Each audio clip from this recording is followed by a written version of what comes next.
kami semua kepada Sayyidina Habib Ahmad Mujtaba pada bulan ini.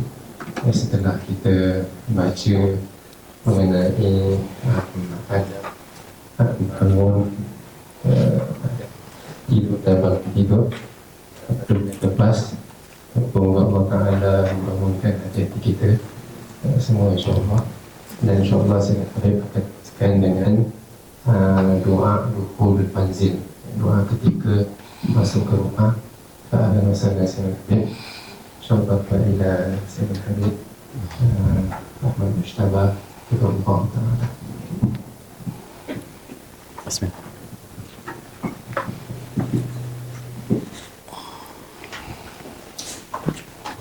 Jazakumullah khair, Ustaz. Baik.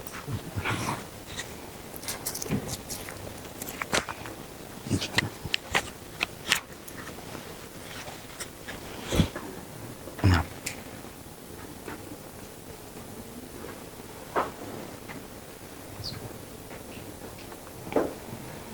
Assalamualaikum warahmatullahi wabarakatuh. Alhamdulillahirabbil alamin wa bihi nasta'inu ala umurid dunya waddin wassalatu wassalamu ala sayyidil mursalin sayyidina Muhammadin wa ala alihi wa sahbihi ajma'in. Subhanaka la ilma lana illa ma 'allamtana innaka antal alimul hakim wa tub 'alaina innaka antat tawwabur rahim. Allahumma ya fattahu ya alim ya fattahu ya alim ya fattahu ya alim iftah 'alaina fathan qariba ya arhamar rahimin. Allahumma la sahla illa ma ja'altahu sahla wa anta taj'alul hazana idza syi'ta sahla. Allahumma sahhil lana hifdhal ulum wa hab lana wasi'atil fuhum bi jahi nabiyyikal ma'sum sallallahu alaihi wasallam. Allahumma inna nas'aluka al-ilma ladunni wal mashraba as-safil haniya wahhab ya ghani. Wa na'udzu bika Allahumma min 'ilmin la yanfa' wa qalbin la yakhsha' wa 'amalin la yurfa' wa 'ainin la tadma' wa nafsin la tashba' wa da'watin la yustajabu laha. Birahmatika ya arhamar rahimin ya arhamar rahimin ya arhamar rahimin. Nawaina at-ta'alluma wat ta'lim wat tadhakkura wat tadhkir wan naf'a wal intifa' wal ifadata wal istifadah wal hatha 'ala at-tamassuki bi kitabillah wa sunnati rasulillah wad du'a ila al-huda wad dalalata 'ala al-khair ibtigha'a wajhillah wa mardatihi wa qurbihi wa thawabihi subhanahu wa ta'ala. Nawaina ma nawa bihi aslafun as-salihun nawaina ma ahata bihi ilmu Allah Ta'ala min husnin niyat. Alhamdulillah, senantiasa puja dan puji syukur kita haturkan kehadirat Allah Subhanahu wa Ta'ala atas limpahan nikmatnya, inayah, hidayah dan taufiknya. Dan alhamdulillah pada kesempatan yang mulia ini kita bisa kembali bersama di tempat yang penuh barakah ini insyaallah, yang senantiasa terbentangkan sayap-sayap malaikat untuk mereka para penimba ilmu Rasulullah sallallahu alaihi wa ala alihi wa sahbihi wasallam. Wa innal malaikata la tad'u ajnihataha li talibil ilmi ridan. Senantiasalah malaikat itu membentangkan sayap-sayap mereka untuk para penimba ilmu. Ridan, karena malaikat ridha, senang dengan mereka para penimba ilmu itu. Allahumma ja'alna minhum. Walaupun kriteria daripada penimba ilmu itu sangatlah agung dan sangatlah sulit untuk digapai. Karena Imam Al-Habib Abdurrahman bin Muhammad Al-Mashhur dalam kitabnya Bughiyatul Mustarsyidin, ya, ketika beliau membahas di bab wakaf, kalau seandainya ada orang mewakafkan harta untuk para penimba ilmu, para talib ilm, siapakah talib ilm yang boleh mengambil manfaat dari wakaf itu? Beliau sebutkan kriteria. Dia adalah 1, 2, 3. Panjang dia sifat-sifat itu. Akhirnya di akhir cerita beliau cakap, kalau seandainya ini ada benar, aku rasa aku pun tak pantas untuk mendapatkan wakaf itu, untuk bisa mendapatkan nama talibul ilm. Masya Allah. Tapi ala kulli hal, ya, semoga insyaAllah kita boleh masuk dalam golongan talibul ilm, yang mereka adalah wasiatnya Nabi Muhammad SAW. Naam sayatikum aqwamun yatlubuna hadzal ilm fa idza ra'aitumuhum faqulu lahum marhaban bi wasiyati Rasulillah wa aqnuhum. Naam, qala rawi Al-Hakam bin Abdah. Naam, ma aqnuhum qala 'allimuhum. Itulah mereka, hakikat para penimba ilmu adalah mereka wasiatnya Rasulullah sallallahu alaihi wasallam, dan senantiasa kita diperintahkan untuk menyambut marhaban begitu untuk para penimba ilmu itu. Naam, dan senantiasa kita wajib untuk menyambung menyambung ilmu dan orang yang belajar kemudian mengamalkan dan mengajarkan apa yang ia pelajari, maka itulah yang dikenang dengan orang yang azim, orang yang agung di kalangan para malaikat. Nah, warada fi min kalam Nabi Allah Isa alaihissalam, yang banyak dinukil oleh ulama kita, di antaranya Imam Ghazali, di banyak tempat beliau berkata, qala Isa man alima wa amila wa 'allama fadzalika yud'a 'aziman fi malakuti samawati wal ard. Ya, barang siapa yang belajar kemudian mengamalkan dan mengajarkan, maka itu adalah orang yang viral, terkenal. Terkenalnya bukan di sosial media. kau cari nama dia tak nemu di Google, tapi terkenal di kalangan para malaikat. Fadzalika yud'a 'aziman fi malakutis samawati wal ard. Ada banyak ulama kita cakap kalau seandainya orang itu terkenal di kalangan para malaikat, maka malaikat akan mengenali doa-doa orang itu. Ketika doanya itu naik ke langit, malaikat tahu, oh ini doanya fulan yang terkenal. Itu mending kalau nak terkenal, mending terkenal di alam malaikat aja, jangan terkenal di alam dunia, penat, ya kan? Terkenal di alam dunia ada mut'ib jiddan, yang az-zuhur qasmuz zuhur katanya. Terkenal di alam dunia itu bagaikan menghancurkan tulang pundak kita, letih dan capek. Az-zuhur, az-zuhr.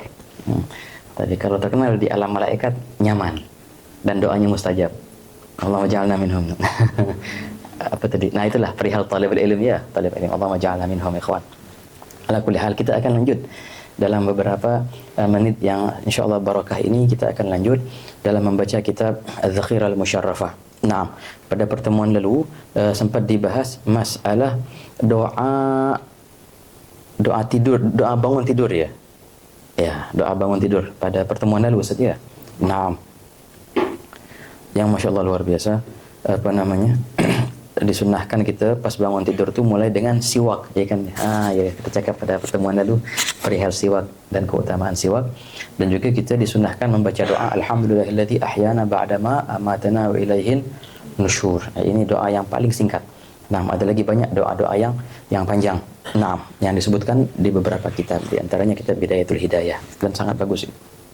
Nah, sekarang Sayyidul Habib akan menuliskan, membahas di sini, Syekh Umar, tentang doa keluar rumah. Nah, doa masuk rumah, doa dukhulil manzil. Oke, kalau doa keluar rumah sempat dibahas di awal-awal kitab itu. Kalau kita keluar rumah disunahkan kita baca Bismillah, amantu billah, i'tasamtu billah, tawakkaltu 'ala Allah, la haula wala quwata illa billah. Kalau seandainya keluarnya nak ke masjid, sebenarnya hadisnya itu khusus ke masjid, tapi sama ulama kita dikiaskan untuk semua kemana aja. Nak ke masjid kah, nak ke pasar kah, nak melancong kah, apalah terserah. Pokoknya keluar rumah. Itu doa Allahumma inni as'aluka bihaqqis sa'ilina alaik wa bihaqqir raghibina ilaik wa bihaqqi mamsyaya hadha ilaik fa inni lam akhruj asharan wala bataran wala riya'an wala sum'atan bal kharajtu ittiqa'a sakhatik wa ibtiqa'a mardatik. As'aluka an tu'idani minan nar wa an tudkhilal jannah wa an taghfira li dhunubi fa innahu la yaghfiru dhunuba illa anta. Itu sangat ditekankan untuk kita baca waktu kita berjalan ke masjid. Tapi juga kemana aja kita berjalan disunahkan baca itu juga. Nassan fil masjid wa qiyasan fi ghairi. Naam. Dan juga disunahkan kita membaca ayat Subhanalladzi sakhkhara lana hadza wa ma kunna lahu muqrinin wa inna ila rabbina lamunqalibun. Juga baca wa qala irkabu fiha bismillahi majriha wa mursaha inna rabbi ghafurur rahim. Naam. Oke. Dan juga pas kita keluar dari rumah bisyakal am, baik pun itu safar jauh atau safar pendek atau perjalanan kemana aja lah, disunahkan juga kita untuk senyum. Nah, untuk apa? Senyum. Nah, jadi pas keluar rumah nih udah baca doa-doa tuh, selepas baca doa semuanya apa buat? Senyum. Ada plus senyum ini. Itu sunnah. Jadi ada dalam hadis itu kan sahabat banyak dari melihat Sayyidina Ali ceritanya. Ketika beliau duduk di atas kudanya atau ontanya, beliau baca doa itu, habis itu senyum. Maka mereka cakap, ada apa gerangan engkau senyum wahai Sayyidina Ali? Lalu beginilah aku melihat Nabi Muhammad SAW. Nah, ketika baginda Tapi dulu tuh ada sebab urutnya sebenarnya senyumnya itu. Ketika Nabi SAW sudah naik di atas ontanya, baginda merenung sejenak dan menyampaikan beberapa hadis, kemudian baginda senyum. Nah, terhadap apa yang baginda sampaikan dari hadis itu. Tapi tengok, Sayyidina Ali mengambil keumuman yang terjadi itu, tak beliau kaitkan dengan apa yang dibahas oleh Rasulullah. Senyum sunnah setiap safar. Jadi sampai sekarang akhirnya dalam muqarrar kita, di fikih kita disunahkan bahwa nak safar apa aja lah, nak jauh, nak dekat, nak kemana aja, kita disunahkan senyum. Mulai safar dengan senyum. Salam Nabi. Allahumma shalli wa sallim alaihi. Hadza ajib ikhwan, ajib. Thumma tabassamu lil ittiba'. Biasanya kan kalau kita jalan tuh, senyum ikut Nabi SAW. Wah, hadza kan ajib ikhwan. Luar biasa memang sahabat itu, alhamdulillah ya, alhamdulillah. Sahabat menceritakan kita sedetail-detailnya tentang perkara yang berkaitan dengan Rasulullah SAW, sedetail-detailnya, dan mereka amalkan itu sedetail-detailnya pula. Naam, dari mulai cara Rasulullah bangun tidur sampai cara Rasulullah tidur kembali, cara masuk rumah, cara keluar rumah, istinja pun, masya Allah, detail hadis-hadis mengenai perihal istinja, apalagi yang lain. Naam, dan masya Allah sahabat pun sangat tidak perihal masalah bertauladan dengan Nabi SAW. Itu yang menjadi puncak harapan mereka dan target mereka. Karena imam ada seorang, hadza ajib ini dituliskan, ada beberapa nukilan, Sidi Syekh Muhammad Awam menukilnya di kitab Ma'alim Irsyadiyah. Hadza ajib, ada seorang sahabat namanya Iyas bin Qurrah Al-Muzani. Oh iya, anak sempat bahas nih bulan lalu. Nah, Iyas bin Qurrah Al-Muzani itu ketika dia masuk Islam dan ketika dia berbaiat dengan Nabi Muhammad SAW, waktu itu Rasulullah lagi pakai gamis, tak pakai jubah, gamis aja. Gamis yang ini yang dalam nih. Nah, dan gamisnya tuh tak dikancingin, lepas kancingnya.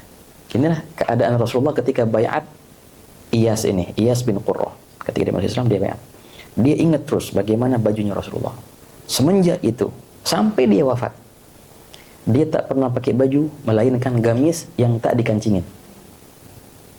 Senantiasa lepas kancingnya. Pernah cakap, kenapa kok begini?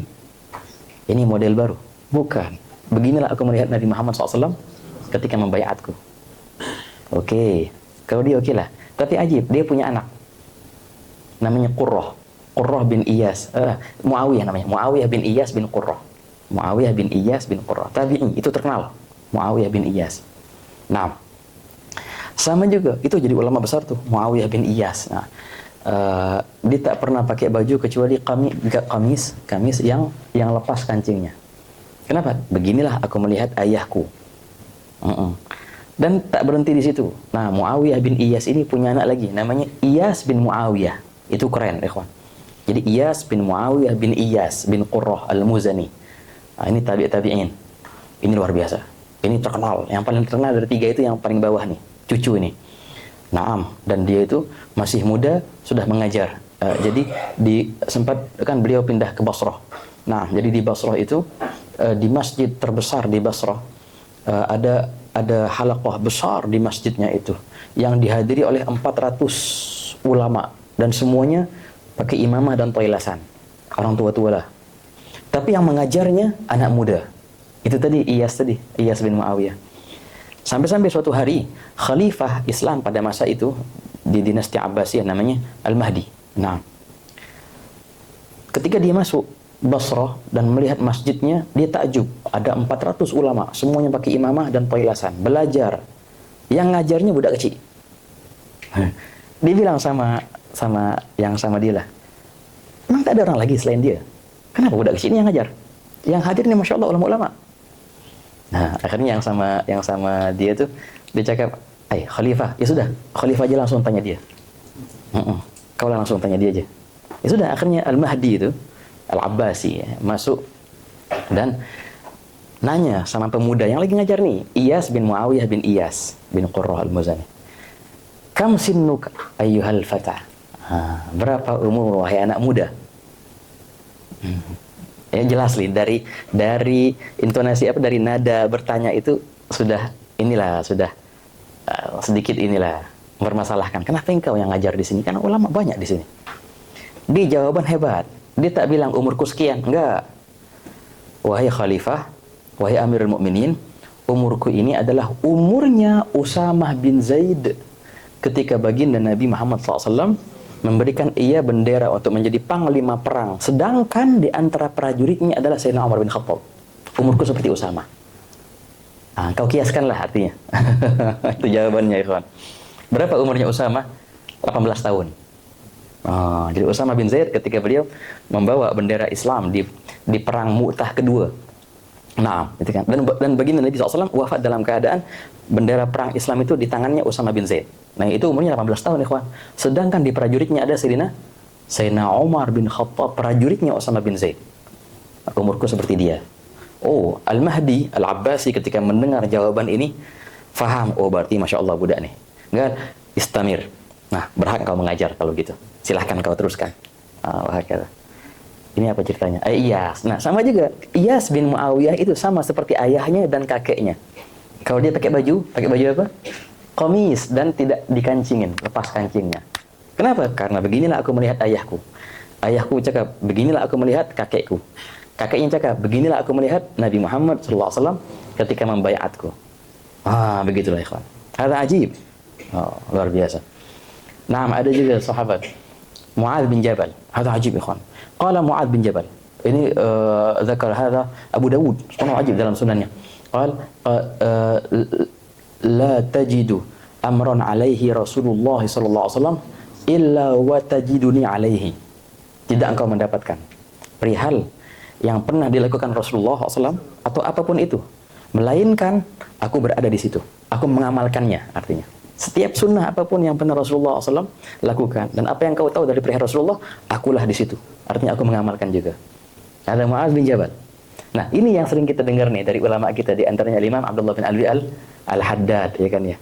Sama juga kata Imam Haddad, alhamdulillah, ini di akhir-akhir umur beliau sempurna semuanya kan. Katanya, alhamdulillah, tidaklah aku mendengar sunnah Nabi Muhammad SAW, melainkan aku pernah melakukannya. Semuanya. Kecuali satu, rambutnya belum pernah panjang. Ya kan ya. Nabi SAW kan rambutnya pernah panjang ya. Ini banyak orang salah paham, Ustaz. Orang kira rambut Rasulullah selalu panjang. Oh tidak selalu panjang. Kalau kita baca di Syama'il, seperti biasa rambut Rasulullah. Tapi memang pernah panjang sampai menyentuh pundak. Itu yang paling panjangnya menyentuh pundak. Ada riwayat yang menceritakan di antara pundak dan telinga, setengah leher. Nah, tapi itu keadaan yang jarang. Keadaan yang biasa, rambut Rasulullah biasa, tak panjang seperti itu. Itu kadang-kadang sahaja. Tapi jadi tetap masuk sunnah. Nah, kata Imam Haddad, alhamdulillah semua sunnah Rasulullah aku pernah lakukan, kecuali ini. Yang terjadi apa di akhir hayat beliau, pas umurnya 80 tahunan, ya kan? Beliau panjangkan rambutnya itu. Dan subhanallah, beliau meninggal dalam keadaan rambutnya panjang. Sempurna lah berarti semua sunnah Nabi SAW. Allahumma salli alaihi. Banyak ulama kita yang cakap, kalau kau pernah dengar cerita-cerita aulia, banyak keramat-keramatnya. Ya kan ya? Oh, ini wali nih. Bisa apa wali itu? Biasanya kita bisa terbang, bisa baca isi hati orang. Yang cerita keramat aja. Ya, oke, bagus. Cerita keramat itu ada di Al-Quran, cerita keramat banyak. Di sahabat Nabi ada banyak cerita keramat. Tapi ketika kita mendengar cerita keramat, apa yang kita boleh lakukan dengan keramat itu? Cuma mendengar saja. Tak boleh kita tiru kan? Oh, Imam Fulan, Masya Allah, hebat, dia bisa baca isi hati orang. Oke, Zain. Habis itu kita mau macam mana? Mau macam dia? Kita tak boleh. Nah, itu dia. Tapi kalau engkau menceritakan apa yang dengannya mereka bisa mendapatkan karomah itu bagus. Mereka mendapatkan karomah ini, bagaimana jalannya? Ini loh jalannya, ini bisa kita lakukan ya kawan. Naam. Inilah yang semestinya diceritakan ketika membaca manaqib al-awliya dan sholihin. Jangan ceritakan mereka setelah menjadi wali. Ceritakanlah bagaimana jalur mereka untuk bisa jadi wali itu. Nah, itu begitu ya kawan. Subhanallah. Nah, di antaranya yang luar biasa ini, Imam Haddad menjadi luar biasa seperti itu. Ini di antara jalurnya dan jalannya. tidaklah ada sunnah Rasulullah SAW yang aku pernah dengar melainkan aku mengamalkannya. Itu keramat, itu hebat itu. Ada hakikatul karamah. Nah, al-istiqamah. Oke. Ya ala kulli hal lah. Nah, begitulah ikhwan. Sampai-sampai ini terakhir lah sebelum kita masuk. Jadi banyak muter-muter dulu, masih muskilah ya. Perihal tentang al-iqtida. Ini apa cara? Gara-gara senyum tadi ya. Gara-gara senyum pas nak safar sunnah senyum. Nah, ada satu riwayat, hadza jamil jiddan. Jamil jiddan. Ini disebutkan oleh Imam Az-Zahabi dalam Syiar Alam Nubala. Ini keren ya, kawan. Semua sahabat Rasulullah itu berusaha untuk mirip dengan Rasulullah. Tapi yang paling berusaha untuk mirip dengan Nabi, ya semuanya lah. Abdullah bin Omar dan Abdullah bin Amr. Tapi ada keistimewaan di Abdullah bin Mas'ud. Nah, ya. Abdullah bin Mas'ud itu, nah, Masya Allah alaih ikhwan. Ashbahun nas samtan bi Rasulillah SAW. Yang paling mirip, berusaha gerak-geriknya dia mirip-mirip dengan Nabi SAW. Berusaha. Ada yang miripnya tanpa usaha. Ada yang miripnya dengan berusaha. Ya. Kalau yang mirip-mirip tanpa usaha, ada seperti Ja'far bin Abi Thalib. Itu paling mirip dengan Rasulullah SAW. Bahkan dalam hadis kan, Nabi berkata kepada Ja'far, Ja'far, ashbahta khalqi wa khuluqi wa anta khuliqta min at-tin alladhi khuliqtu minhu. Ada nama hadis itu. Wahai Ja'far, engkaulah paling mirip denganku dari segi khalqi, fisik, dan juga khuluq dan akhlak. Itu Ja'far, Masya Allah, hebat ikhwan. Dan engkau diciptakan dari tanah yang mana aku pun sama diciptakan dari tanah itu. Ada Ja'far bin Abi Thalib, Ja'far Tayyar. Nah, jadi ya Masya Allah lah. Walaupun beliau itu tidak lama ya bersama, kan beliau kan hijrah ke Habasyah ya. Lama di Habasyah. Pas beliau balik di perang Khaybar, Masya Allah, cuma 3 bulan. Lepas tu jalan untuk perang Mu'tah dan syahid di Mu'tah sana. Tapi luar biasa Ja'far itu ikhwan. Oke. Ja'far ini mirip dengan Rasulullah. Tanpa usaha sudah mirip. Tapi sahabat-sahabat yang lain berusaha untuk memirip-miripi. Di antaranya Abdullah bin Mas'ud. Kan berkata Imam Zahabi. Nah, ashbahun nasi samtan bi Rasulillahi Abdullah bin Mas'ud. Oke. Abdullah bin Mas'ud punya banyak murid, banyak. Kathir, banyak dia punya murid. Tapi yang paling mirip sama dia, wa ashbahun nas bi bin Mas'ud, siapa? Namanya Alqamah. Nah, Alqamah ini murid bin Mas'ud yang paling mirip sama dia. Nah, wa ashbahun nas bi Alqamah, yang paling mirip dengan Alqamah Ibrahim An-Nakha'i. Ajib, paling mirip sama Alqamah. Namanya Ibrahim, muridnya lagi. Ibrahim An-Nakha'i. Naam. Ibrahim An-Nakha'i punya murid banyak. Naam. Ada satu nama nih Al-Faqir lupa nih. Wa ashbahun nas bihi, beliau sebutkan satu nama. Anasi Al-Faqir hada. Naam. Muridnya Ibrahim An-Nakha'i. Tak cari ntar ya. Wa ashbahun nas bihi, dan yang paling mirip dengan muridnya itu, nasi itu semua. Siapa? Al-Waqi' bin Al-Jarrah. Man hadha Waqi'? Ini gurunya Imam Syafi'i, ikhwan. Syakautu ila Waqi'in su'a hifdhi. Oke. Tapi wa ashbahun nasi bi Waqi', yang paling mirip dengan Waqi' adalah Ahmad bin Hanbal. Hadha ajib ikhwan. Ini Imam Zahabi menceritakan di manaqibnya Ahmad bin Hanbal. Jadi kalau engkau mau melihat Rasulullah SAW bagaimana, lihatlah Ahmad bin Hanbal. Jalurnya sama. Ini yang paling mirip, yang paling mirip.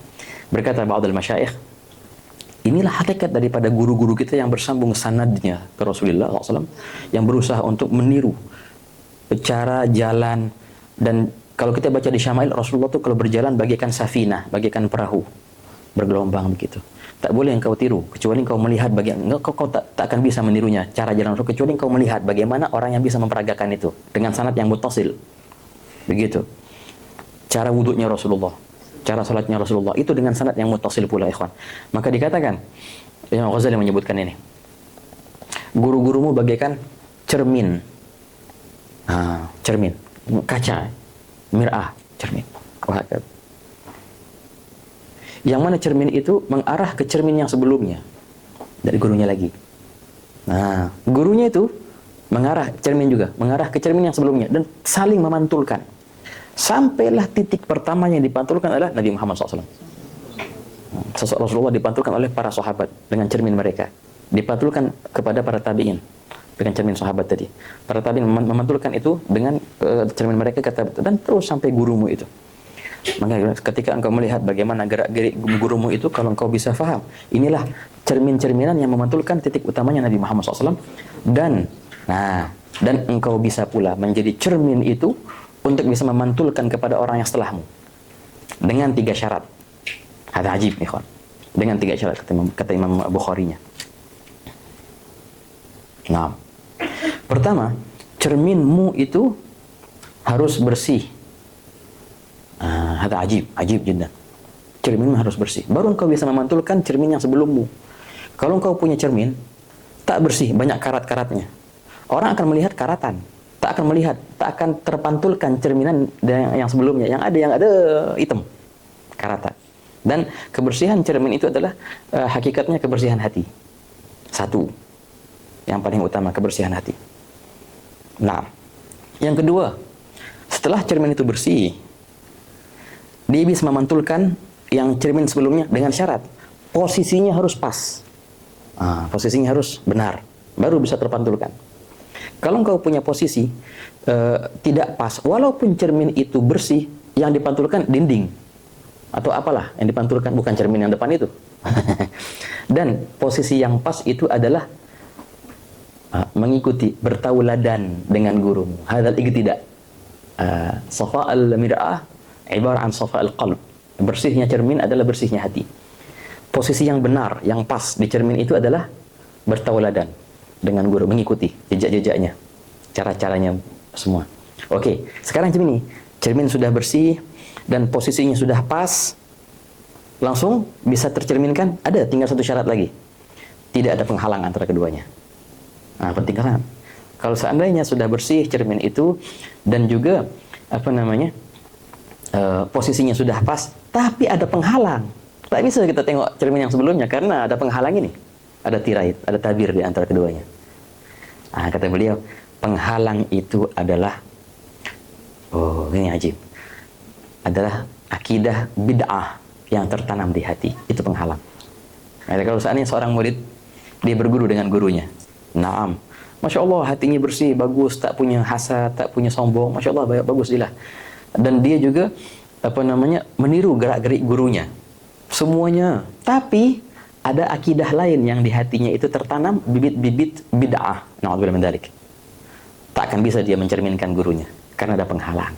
Harus dihilangilah bid'ah dari hatinya itu. Dengan 3 syarat ini baru nih cerminmu akan bisa mencerminkan dari yang sebelummu. Dan ketika orang melihatmu, maka orang akan melihat sosok yang mereka lihat dari cermin-cermin sebelumnya sampai ke ujungnya dengan Nabi Muhammad SAW. Wahakadha. Naam. Habib Abdurrahman bin Abdullah Al-Faqih, Alamatud Dunia, itu berkata dalam, ini disyarahkan oleh beliau 3 kaidah ini dalam qasidahnya Raf'ul Astar, hatta idza qabalat mir'atuhu mir'ata man hasala lahu al-qabulu min al-iqbali wa hakadha wastaqbalat terus ila akhirih. Kata ajib, ikhwan. Semoga kita bisa menjadi cermin-cermin yang bisa memantulkan cahaya itu. Amin ya rabbal alamin. Oke, kita masuk sekarang. Tadi pembahasan tentang doa keluar rumah.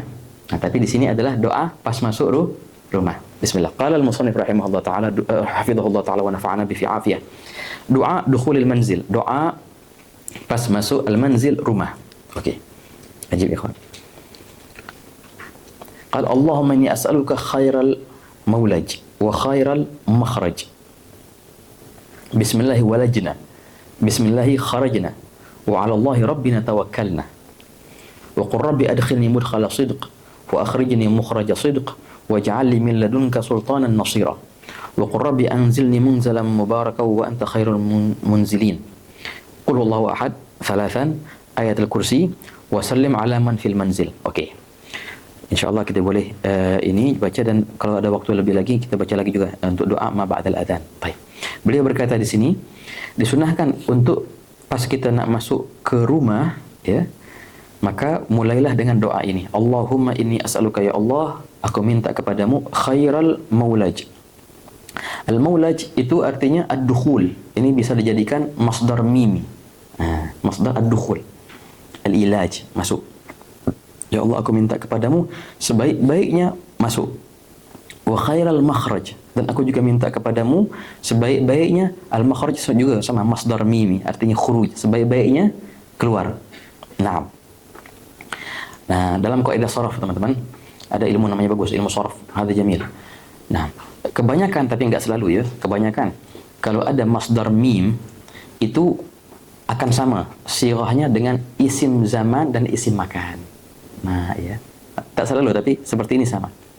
Al-maulaj itu bisa diartikan al-ilaj, masuk. Tapi di saat yang sama bisa diartikan tempat yang engkau masuki. Al-makhraj diartikan keluar. Tapi juga bisa diartikan tempat yang engkau keluar dari situ. Nah, dan beda kedua itu. Kalau beda masuk dan tempat masuk. Masuk itu suatu perbuatan. Tempat masuk suatu yang fisik. Ya kan? Keluar juga sama, suatu hadas, suatu kejadian. Nah, kalau makhraj tempat yang enggak keluar dari situ. Ala kulli hal. Semuanya itu bisa ya, ikhwan. Jadi di sini kita minta, ya Allah, aku minta kepadamu sebaik-baiknya tempat masuk dan tempat keluar. Jadi isim makan. Aku minta kepadamu juga keluar dan masukku itu jadikanlah itu baik. Sebaik-baiknya masuk dan sebaik-baiknya keluar. Itu artinya ya. Oke, ala kulli hal. Nah, bismillahi walajna. Nah, mulai dengan bismillah, dengan nama Allah lah walajna. Kami masuk. Wa bismillahi kharajna, dan dengan nama Allah lah kharajna, kami keluar. Wa 'ala Allahi rabbina tawakkalna, dan atas Allah lah Tuhan kami tawakkalna, kami bertawakal. Nah, ini artinya ya. Oke. Habis itu ada doa-doa dari Al-Qur'an. Pertama, wa qur rabbi adkhilni mudkhala sidq. Hadza ajib ikhwan, ajib jiddan. Allah Ta'ala perintahkan kepada Nabi Muhammad SAW dalam surat Al-Isra ini kan ya. Katakanlah wahai Nabi Muhammad, Rabbi, ya Allah, adkhilni, masukkanlah aku mudkhala sidq. Nah, ini sama juga teman-teman. Mudkhala itu bisa dua, bisa dijadikan masdar mim dan juga bisa dijadikan isim makan. Ya Allah, adkhilni, masukkanlah aku mudkhala sidq, dengan cara masuk yang sidq, yang jujur, yang benar. Atau masukkanlah aku ke tempat yang benar, ke tempat yang jujur. Kalau jadikan isim makan. Wa akhrijni mukhraja sidq, dan keluarkanlah aku. Naam, mukhraja sidq bisa menjadi masdar mim, jadi dengan cara keluar. Dengan cara keluar. Sidq yang benar. Naam, menjadi masdar mim. Kalau menjadi masdar mim itu dalam nahwu menjadi i'rabnya nanti maf'ul mutlaq, ikhwan. Maf'ul mutlaq. Nah, dalam nahwu itu maf'ul mutlaq itu ada banyak faedah ya. Bukan cuma hanya sekedar untuk takkid sahaja.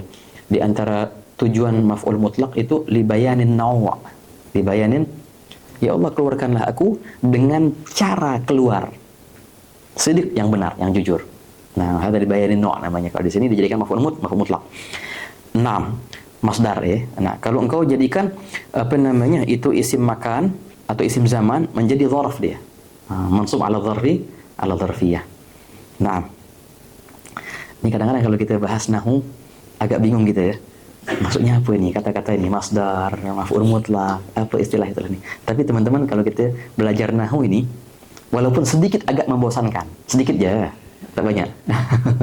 Tapi kalau kita boleh faham nahwu ini, asyik kita akan baca Quran.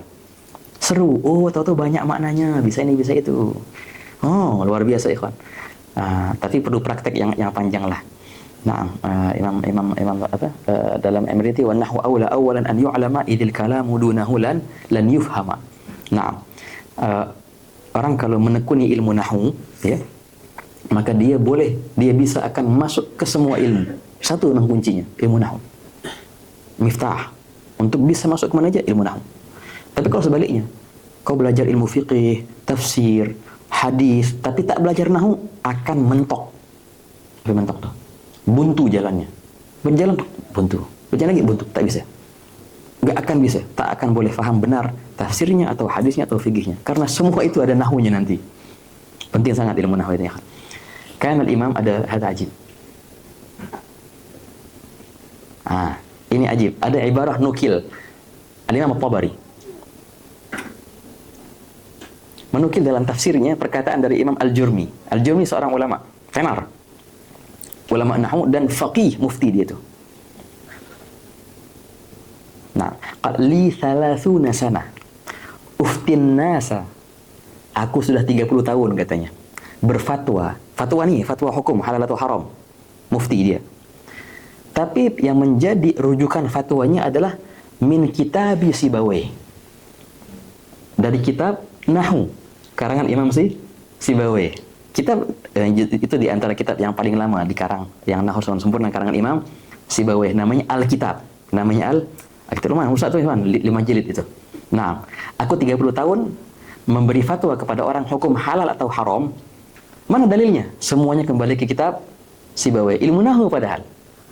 Ada apa di situ? Nah, itu dia kata Imam Suyuti, kalau engkau bisa menekuni Nahwu, kau akan masuk kemana aja dengan Nahwu ini. Soalnya Nabi Muhammad. Muhammad sallallahu alaihi wasallam. Panjang lah, banyak cerita itu. Terakhir kita Nahwu gitu. Nah, tapi penting ya, kawan. Penting kita belajar Nahwu itu walaupun basic lah. Ambil seperti apa namanya?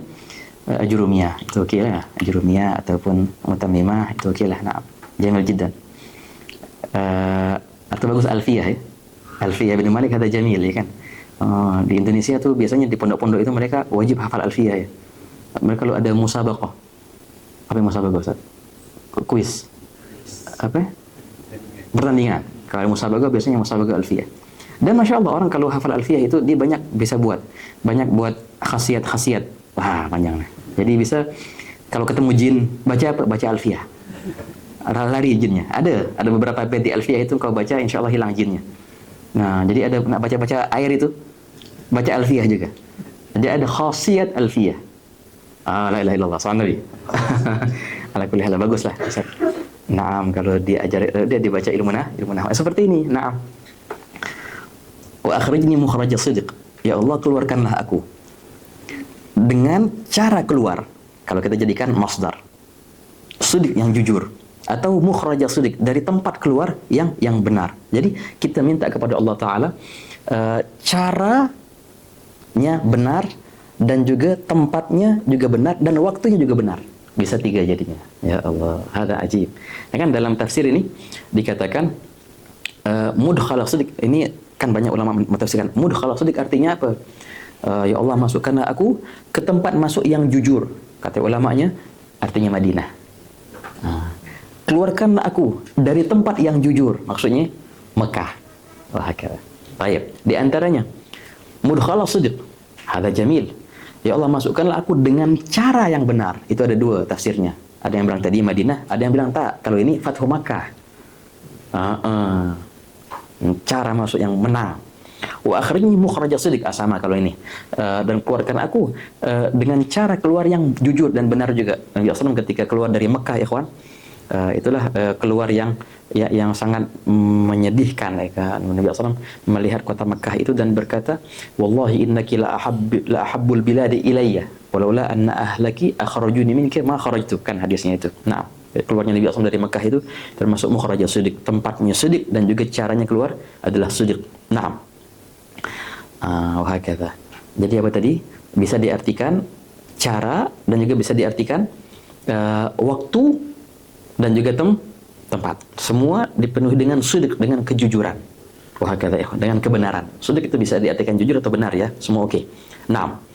Hadza ajib, ada faedah ya kawan. Dan seperti ini kita bisa memahami dengan nahwu ini, itu berarti bisa banyak nih artinya. Kita minta kepada Allah caranya yang jujur dan juga tempatnya yang jujur dan juga waktunya yang jujur. Waktunya pas dan di tempat yang pas dan dengan cara yang pas. 3. Hadza ajib. Dengan nahwu kita boleh paham sini. Hadza ajib. Jadi kejujuran itu bukan hanya dalam keadaannya jujur, tapi juga ada waktu yang jujur dan tempat yang jujur, yang benar. Wah, kata. Ada faedah ikhwan, walaupun keluar dari tema dikit lah, tapi sangat penting ini. Penting sangat. Sedikit membahas ilmu nahwu ya. Dengan ilmu nahwu ini kita boleh paham banyak ikhwan. Kita sering mendengar dan kita semua hafal surat Alam Nashrah Laka Sadrak, Asy-Syarh. Itu luar biasa surat itu kan ya. Azim, azim. Ada ayat yang terulang 2 kali. Fa inna ma'al usri yusran. Inna ma'al usri yusran. Artinya apa? Oke. Fa inna, maka sesungguhnya, ma'a, bersama, al-usr pakai ain itu artinya kesulitan. Yusr pakai ya artinya kemudahan.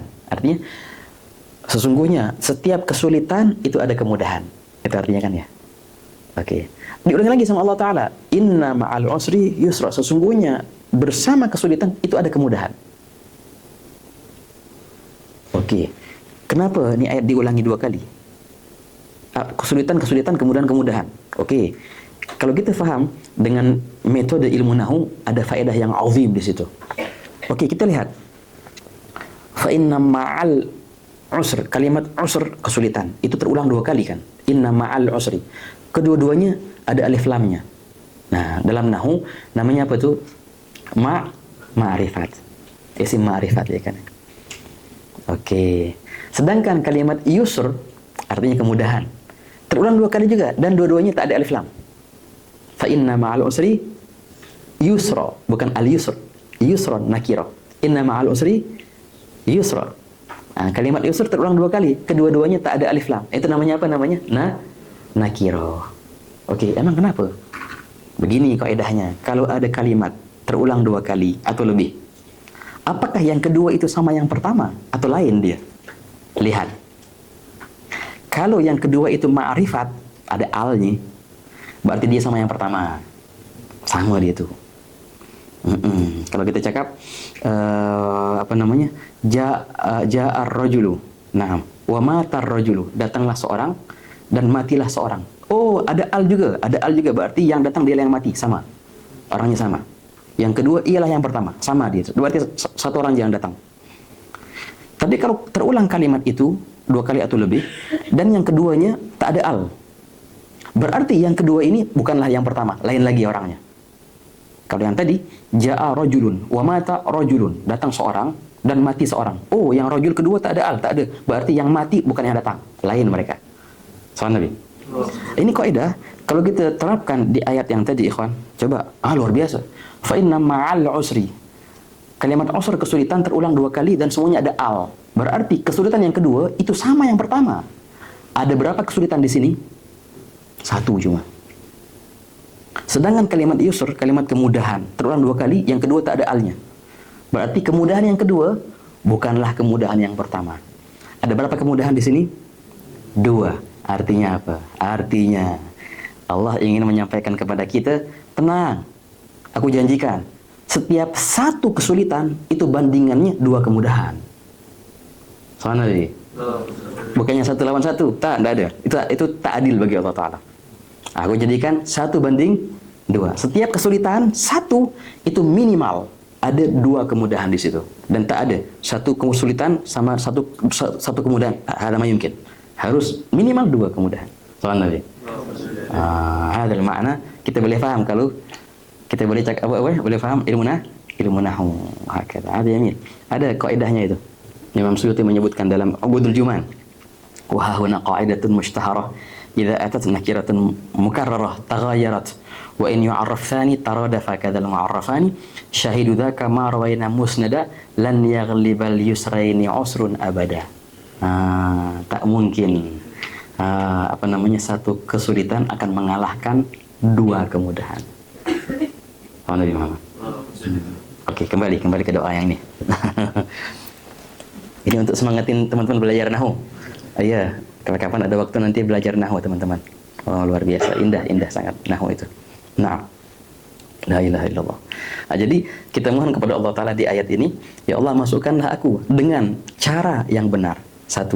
Dan di tempat yang benar dan di waktu yang benar. Oke.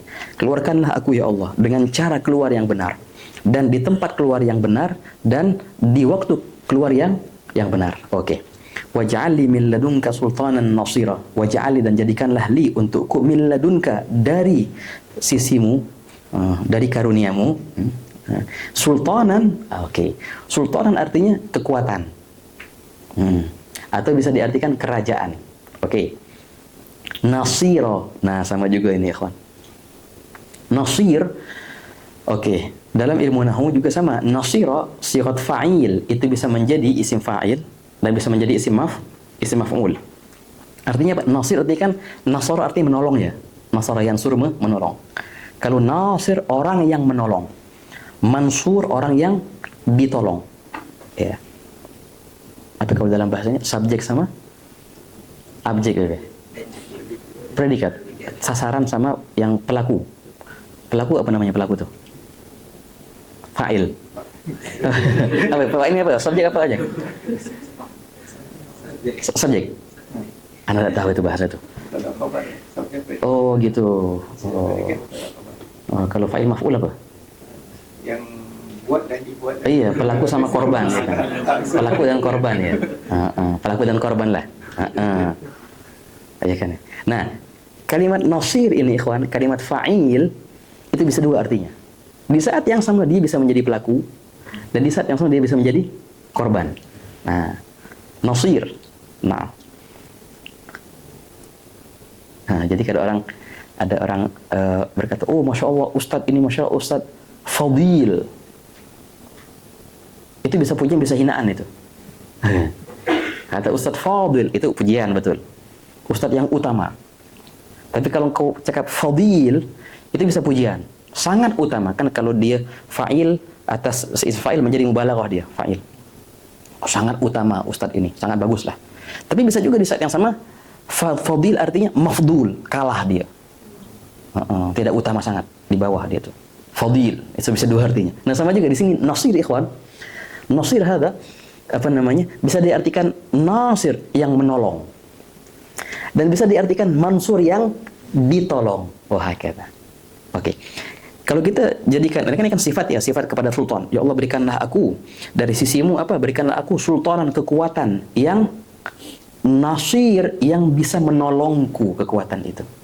Itu hakata ikhwan. Kata ulama'nya, yang dimaksud dengan kekuatan di sini adalah al-hujjah al-balighah. Dalil-dalil yang kuat. Ketika Nabi SAW berhadapan dengan orang-orang kufar dan mulai baginda menyebutkan dalil hujjah-hujjahnya itu Allah Ta'ala kuatkan.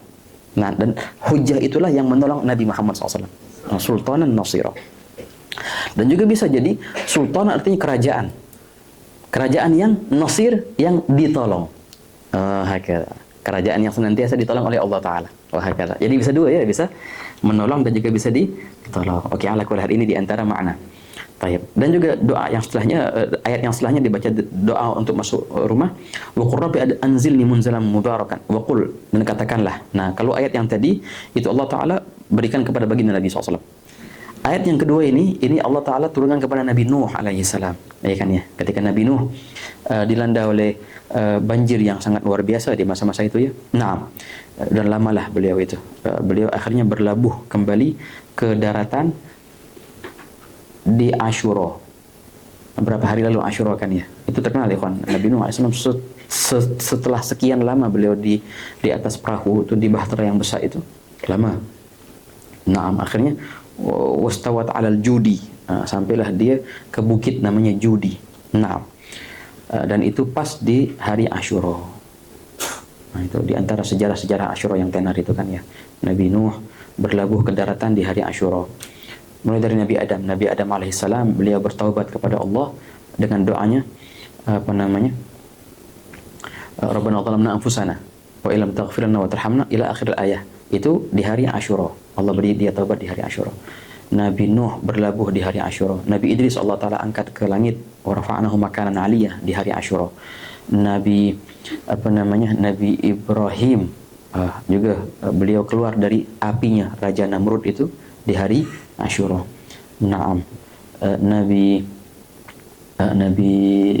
Yaqub beliau sempat tidak melihat karena ada ghasyawah ya kan. Kemudian anak-anaknya membawa baju Nabi Yusuf anaknya. Dan diusap-usaplah baju Nabi Yusuf itu, akhirnya dengan berkat itu dia bisa melihat kembali. Itu terjadi di hari Ashura. Pertemuan kembali antara Nabi Yaqub dan Nabi Yusuf setelah sekian puluh tahun lamanya, itu juga di hari Ashura.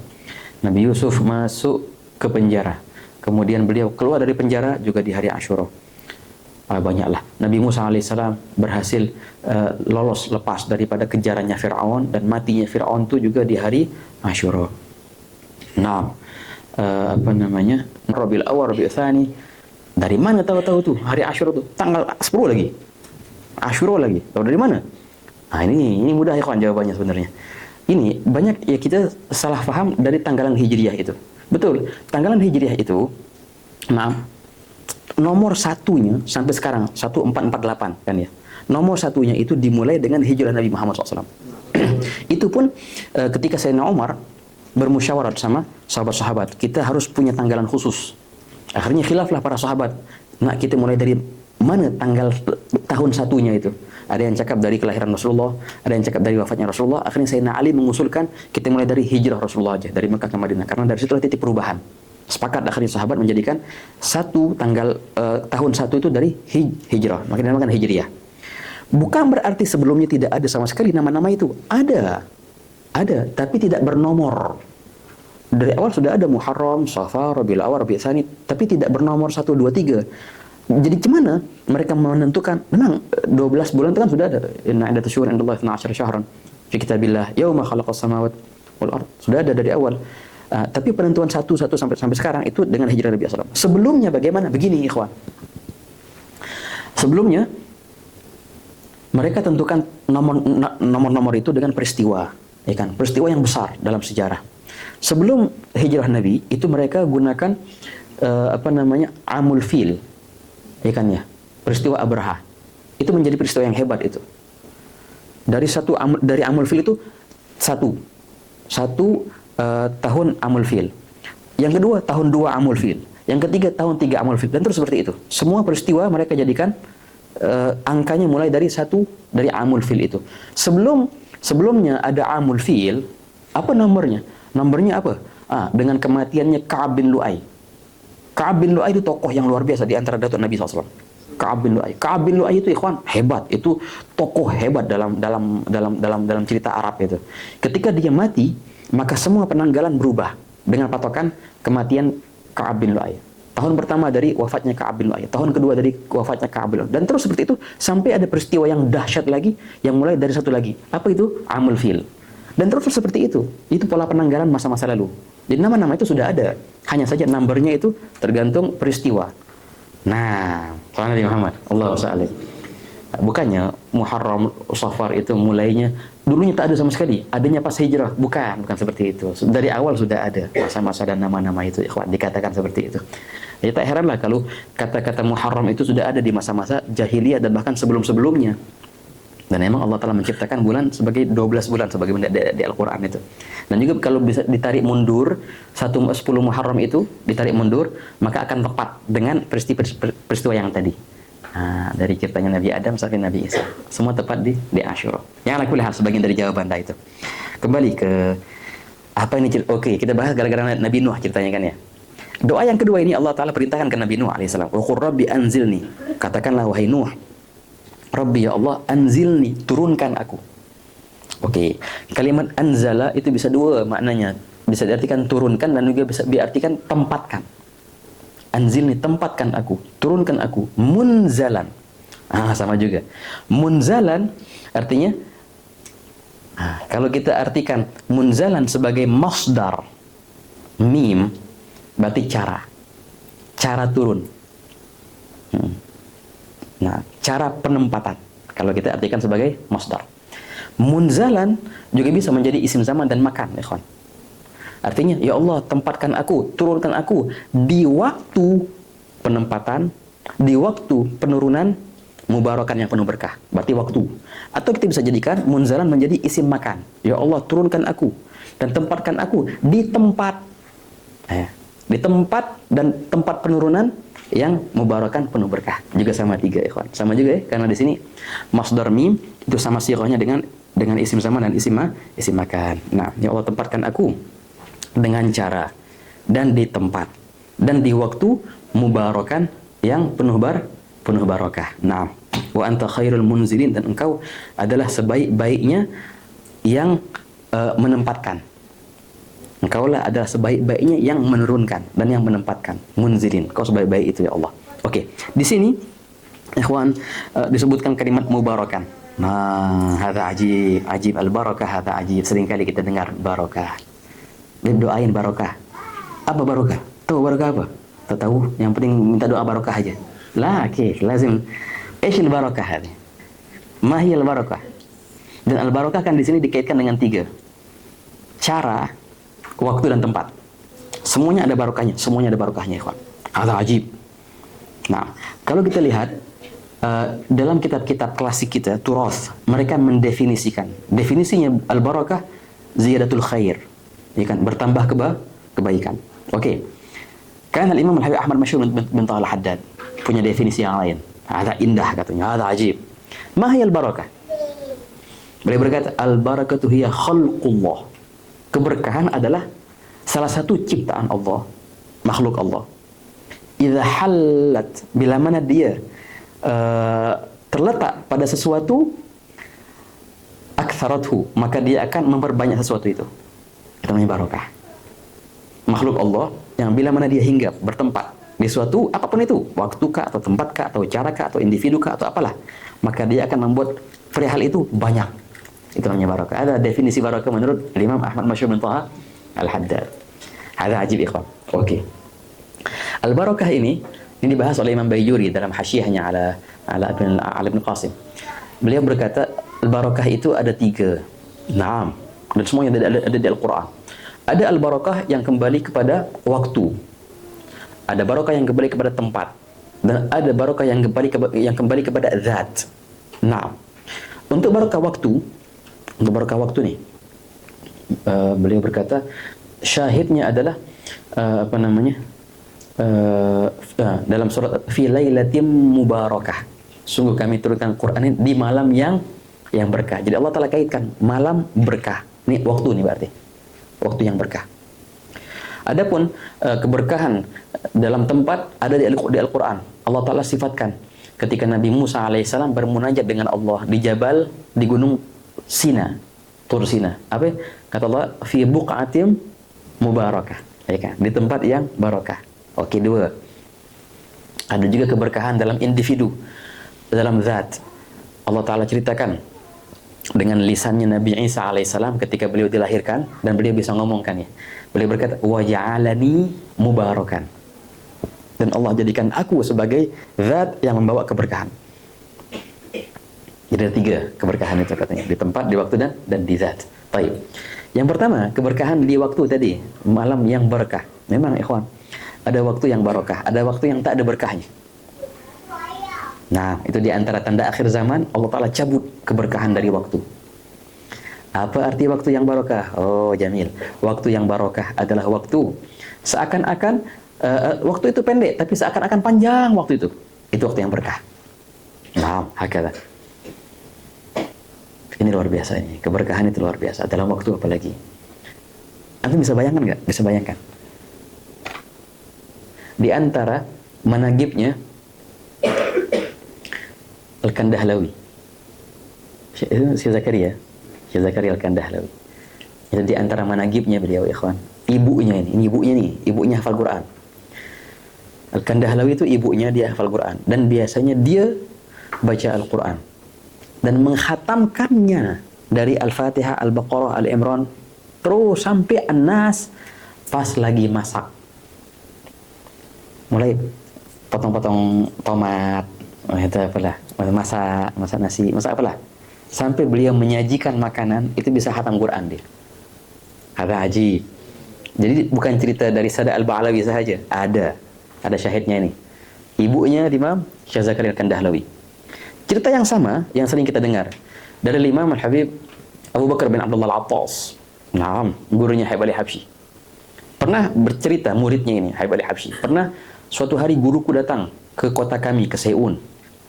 Dan kami bersama beliau tidur di tempat ada teman kami, salah satu Asgaf. Naam, seperti biasa beliau bangun malam, aku pun bangun malam berkhidmat sama beliau. Nah, di antara adatnya orang Hadramut sampai sekarang.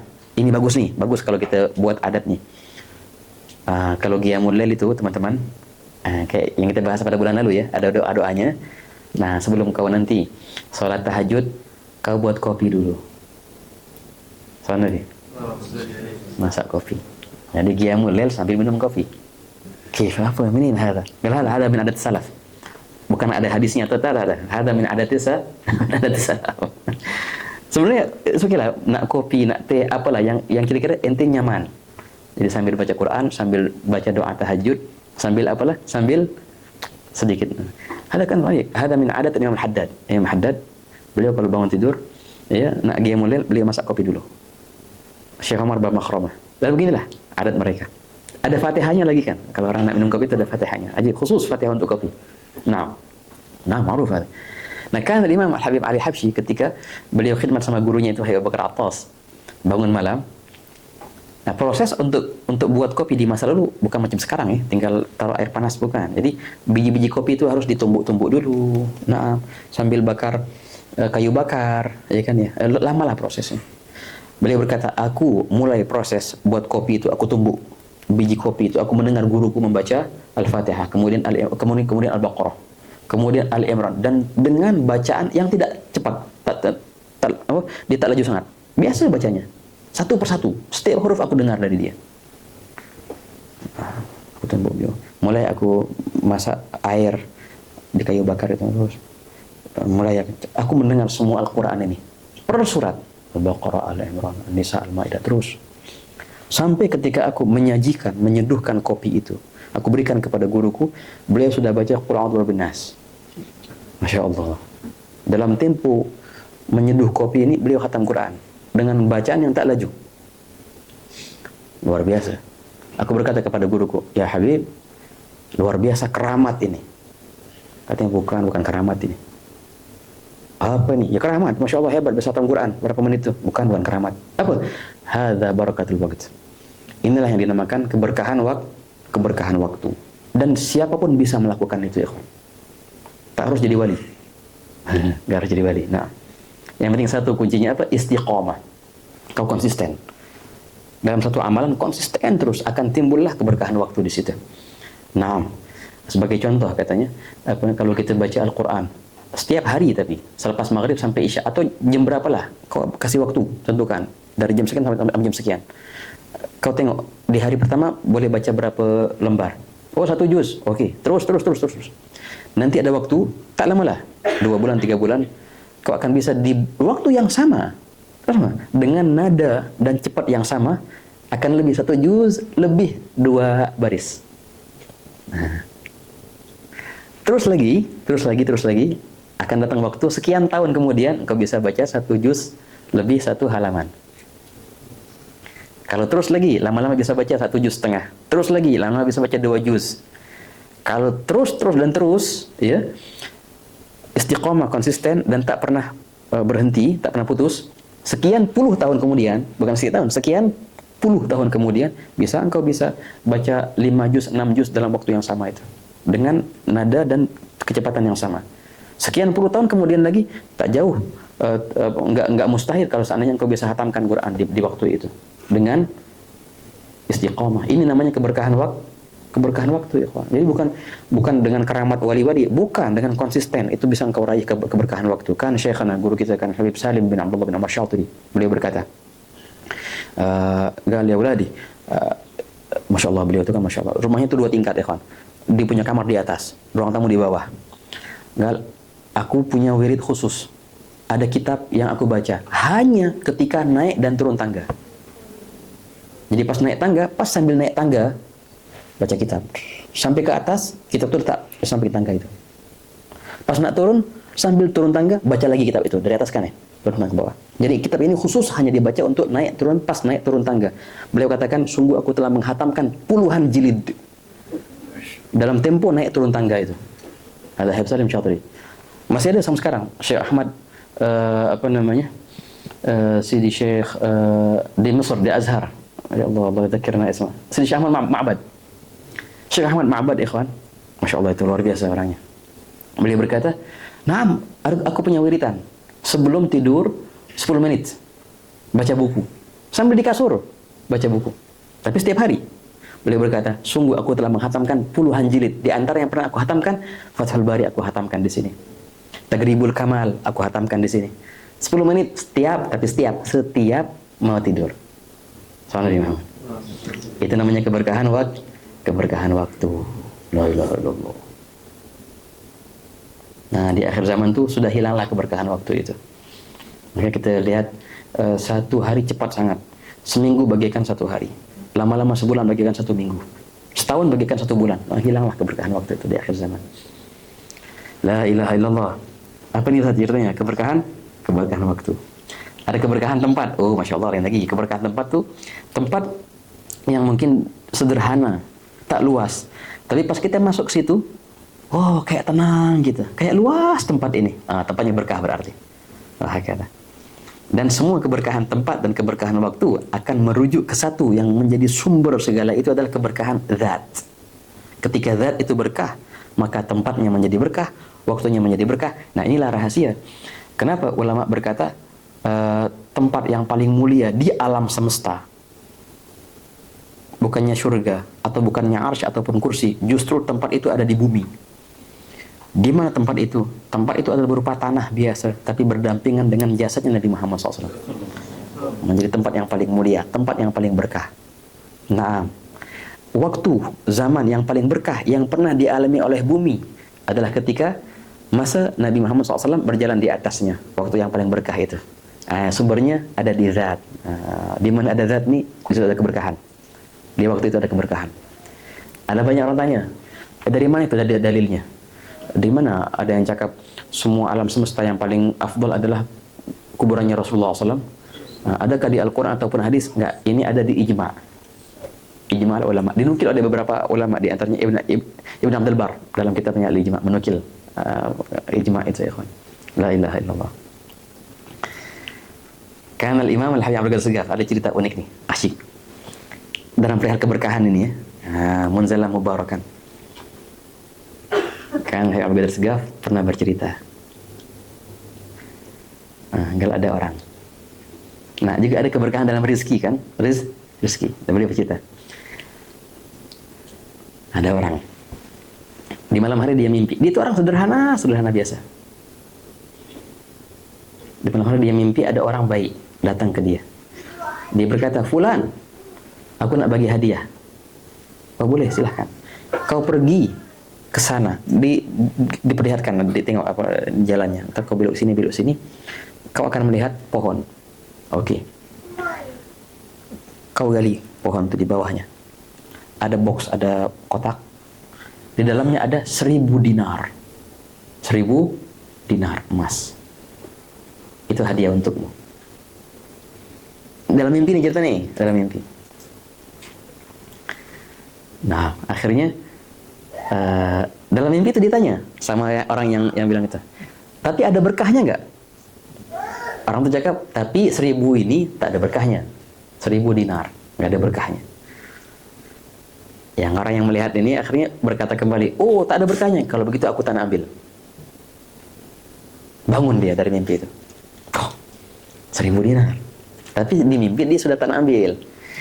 Dia cakap sama istrinya, "Bu, saya mimpi, Bu. Nah, begini. Si ibu berkata, "Ambil, Bang.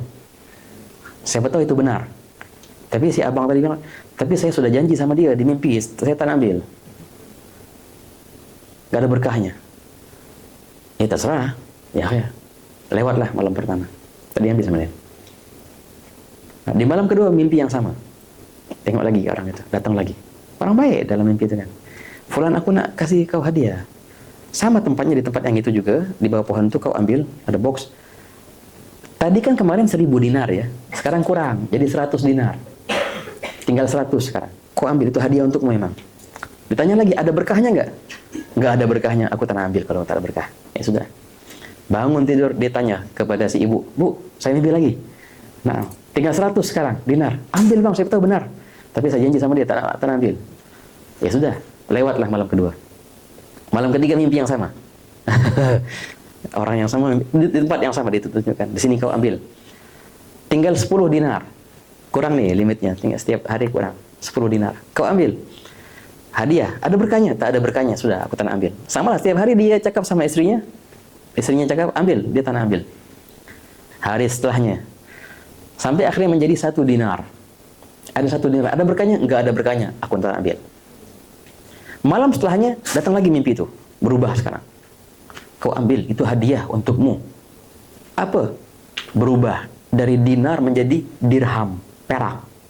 1000 perak tadi. "Kau ambil, ada berkahnya?" Tak ada. Ya sudah, aku tak ambil. Malam setelahnya turun menjadi 100 perak. Malam setelahnya turun menjadi 10 perak. Nah, di akhir mimpi itu,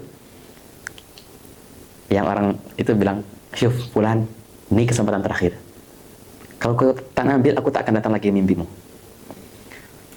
Itu, kau ambil, itu hadiah dari kami, emang hadiah. Oke, ada berapa? Tinggal 1 dirham. Satu perak. Yang tadinya berapa tadi? Wow, 1000 dinar. turun, perak. Turun sampai 1. Nah, dalam satu ini, dia berkata kepada yang, ada berkahnya nggak? Nah, orang itu cakap, nah 1 ini ada berkahnya. Oke, ya khair. Nah, dalam mimpi dia bilang, ya sudah, besok aku ambil. Dalam mimpi itu ya, dia bangun. Dia bilang sama istrinya, Bu, nih malam terakhir katanya. Coba ambil aja. Ya saya ambil hari ini. Benar ya, dia jalan. Sesuai apa yang dia lihat di mimpi itu. Jalan-jalan, benar tahu-tahunya ada pohon. Dan dia gali pohon itu. Benar ada box. Pas dibuka, benar ada 1 dirham. Dia ambil. Antum bayangin Ustaz, siapa yang cerita ini? Habib Ghidul Segaf. Kata Aji waktu Al-Fakir, ya Allah ingat betul rekaman itu waktu beliau menceritakan, luar biasa. Nah, 1 ini beliau bawa, 1 dirham, 1 perak ini beliau bawa balik ke rumah. Dibilang sama istrinya, Bu, benar tahu-tahunya 1 dirham. Oh, marah si ibu langsung. Kenapa marah? Kenapa nggak dari awal? Dulunya 1000 dinar, tinggal 1, semua dari awal. Tapi tak apalah, saya sudah janji sama dia, kalau tak ada berkah tak ambil. Ini ada berkahnya 1 nih. Apa berkah bang? Nah, sudah, dia ambil 1 dirham. Nah, dengan 1 ini dia belanja, pergi ke pasar, nah, beri makanan. Nah, diberilah beberapa lauk sedikit. Nah, di antara yang dibeli ada ikan. Dia ambil ikan dan dibagi ke istrinya. Bu, ini ikan. Nah, ya akhirnya ini berkah ini. Apa berkah? Ini berkah insya Allah. Dibersihkan ikan itu, pas si ibunya bersihkan ikan dari kotoran yang di dalam perut ikan itu, tahu-tahu ada 2 mutiara di situ. 2 mutiara dalam perut ikan itu. Langsung si ibunya teriak ibunya. Nah, kenapa, ada apa Bu? Wah, tengok coba. Ikan ini ada dalamnya ada 2 mutiara. Yang harganya lebih mahal daripada 1000 dinar kemarin itu. Nah, kata si abangnya, nah Bu, ini namanya berkah. Nah, ini namanya keberkahan. Jadi kadang-kadang rezeki kita nominal angkanya sedikit. Tak tahu ada berapa koma di situ. Mungkin tak ada komanya. Tapi boleh tahan sampai akhir bulan. Boleh engkau bagi hadiah ke teman-temanmu. Tapi ada orang, dia punya rezeki itu setiap bulannya banyak komanya. Tak tahu berapa lah koma, wallahu alam. Besar nominalnya. Tapi belum akhir bulan, tengah bulan sudah hutang dia. Ya kan ya? Nggak tahu kemana, nggak tahu dia. Ya Masya Allah besar. Wallahu alam kemana, nggak tahu. Habis saja cuma itu. Akhir bulan sudah habis, sudah hutang malahan. Menghutang dia. Ya itu nggak ada berkah rezekinya. Semoga Allah berikan kita rezeki yang berkah lah. Amin. Nah, jadi kalau nak cari rezeki itu, jangan cuma cari nominalnya, juga cari adakah berkah dalam rezeki itu, yang dalam cerita yang 1 dirham tadi. Oke. Anzilni munzalan mubarakah wa anta khairul munzilin. Oke, kemudian disunahkan kita baca Qul huwallahu ahad 3 kali. Nah, ini sunnah ikhwan kita baca Wallahu ahad pas masuk rumah. Ikan utamanya besar tuh, apa yang bisa hatam Quran kan. Ta'adil thuluthul Quran, dan juga di antara keutamaannya akan dibuat barokah di rumahnya itu dengan dibacakan Allah 3 kali. Kemudian ini yang ma'ruf kalau hadisnya tentang ayat kursi, penar itu. Dan juga sunnah kita membaca ayat kursi ya. Nah, dalam beberapa hadis dikatakan ayatul Baqarah fiha ayah sayyidu ayil Quran. Surat Al-Baqarah itu ada 1 ayat yang dia itu menjadi ketua penghulu dari segala ayat-ayat Quran. Apa itu ayat kursi? La tuqra'u fi baitin wa fi syaitan illa kharaja minhu. Tak akan dibacakan di rumah yang di dalamnya ada syaitan, melainkan syaitan akan keluar dari rumah itu. Apa itu? Ayatul kursi. Nah, kita baca ayat kursi kalau pas setiap masuk rumah. Wahakadha. Diberkahi juga rumahnya, baca qul huwallahu 3 kali sampai ayat kursi. Gal wasallim ala man fil manzil, dan jangan lupa berikan salam kepada orang yang ada di rumah. Assalamualaikum. Begitu. Itu di antara sunnah yang banyak ditinggalkan di akhir zaman ya. Coba dikata macam ni. Nah, di antara tanda akhir zaman, orang itu tidak memberikan salam kecuali sama orang yang dia kenal. Sudah akhir zaman berarti itu. Sama orang yang dia tak kenal, dia tak bilang assalamualaikum. Dia akan bilang assalamualaikum hanya orang yang dia kenal saja. Itu sudah akhir zaman. Nah, semestinya apa? Salim ala man arafta wa man lam ta'rif. Berikan salam kepada orang yang kau kenal dan tak kenal. Kalau seandainya kau hanya memberikan salam kepada orang yang kenal sahaja, itu sudah tanda akhir zaman. Kata ulama kita, kalau sekarang sudah lewat akhir zamannya. Hatta sama orang kenal kita tak bisa salam. Sudah lewat akhir zamannya sudah. La ilaha illallah. Itu luar biasa ikhwan. Perihal salam itu Masya Allah luar biasa. Yang bagi salam itu hukumnya sunnah, ya kan? Sedangkan yang menjawab salam hukumnya fard, wajib, fardu kifayah. Fardu kifayah. Nah di sini di antara pengecualian. Sebenarnya kaidahnya setiap yang fardu lebih banyak pahalanya dari sunnah, kecuali ada beberapa hal di antaranya ini. Di antaranya yang memberikan salam sunnah, tapi lebih afdol pahalanya daripada yang menjawab salam. Dan pembahasan salam itu panjang lebar ikhwan. Yang di antara yang paling bagus membahas perihal salam dalam kitab Fathul Mu'in, ya. Ada bab. Anda bisa tebak. Di Fathul Mu'in itu disebutkan perihal salam. Banyak panjang berhalaman-halaman, bisa 20 halaman beliau bahas masalah salam. Di bab apa? Adakah di fikih kita bab salam? Tak ada. Cari di mana aja, tak ada. Tapi beliau sebutkan. Bisa tebak di bab apa? Beliau sebutkan masalah salam. Jauh sangat Ustaz, jauh sangat. Beliau sebutkan di babul jihad. Babul jihad. Apa hubungannya antara salam sama babul jihad? Alagah. Lish. Ketika beliau menyebutkan jihad adalah fardu kifayah. Beliau sebutkan juga fardu kifayah. Di antaranya adalah jawab salam. Ketika itu beliau bahas panjang lebar tentang salam. Nah, dalam ilmu fikih ini namanya madhannah. Al-fiqhu ma'rifatul madhannah. Hakikat fikih itu ketika engkau boleh faham, kau boleh tahu di mana masalahnya disebutkan. Karena banyak sekali di fikih kita masalah-masalah disebutkan bukan pada tempat-tempatnya. Seperti ini, bab salam. Seperti apa? Dalam fikih disebutkan masalah lukisan. Kapan lukisan itu jadi halal, kapan tak jadi halal. Dan juga disebutkan masalah musik. Musik mana yang boleh, musik mana yang tak boleh. Tak ada babnya masalah musik itu. Wala ada masalah surah. Di mana disebutkan? Di babun nikah. Apa ceritanya sama nikah? Di bab walimah. Orang kalau buat walimah nikah, kita wajib menghadiri. Wajib hadir walimah nikah. Kecuali kalau ada kemungkaran di walimah itu. Di antaranya musik. Nah, dibahas masalah musik yang mana yang boleh, mana yang tak boleh. Di antaranya patung. Dibahas masalah gambar. Surah itu. Untuk bayangkan. Di mana? Di babun nikah. Soalnya masalah khitan. Masalah khitan. Adakah di fikih bab khitan? Tak ada. Di mana disebutkan khitan? Tahu di mana? Babul hudud. Kitabus Shail. Kitabus Shail artinya apa? Ketika orang mau menyerang kita, kita balas. Kita bela dirilah. Namanya Shail itu kan ya. Itu deh. Di situ mereka sebutkan tentang khitan. La ilaha illallah. Ini banyaklah masalah-masalah macam ini banyak. Namanya orang yang ahli fikih bukan orang yang hafal banyak masalah fikih. Enggak. Orang yang ahli fikih adalah orang yang boleh faham di mana masalah ini disebutkan di kitab fikih. Itu orang ahli fikih, ada faqih. Nah, apa ini tadi ceritanya? Salam, masalah salam. Wassalim ala man bil, berikan salam kepada orang yang di rumah. Kalau tak ada orang di rumah, gimana? Masuk rumah kosong rumahnya, tetap berikan salam. Kita baca assalamu alaina wa ala ibadillahis sholihin itu. Kalau ada orang di rumah itu kita baca assalamualaikum.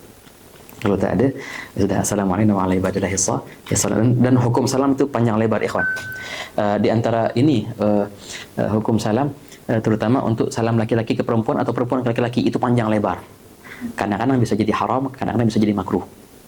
Kalau khusus ya, kalau di kalangan umum masih muskilah lah. Tapi kalau khusus satu laki-laki dia bagi ke perempuan, atau si perempuan satu dia bagi ke laki-laki satu, itu ada khilaf antara ulama dan panjang permasalahannya di fikih. Ada yang berpendapat makruh, ada yang berpendapat haram. Dan juga perihal salam ini sama juga teman-teman. Ketika kita diberikan amanah, ini perihal yang penting ini dan wajib ini hukumnya. Apa? Ketika kita diberikan amanah, fulan kirim salamnya kepada fulan. Kirim salam itu ikhwan, itu ada hukumnya dalam fikih.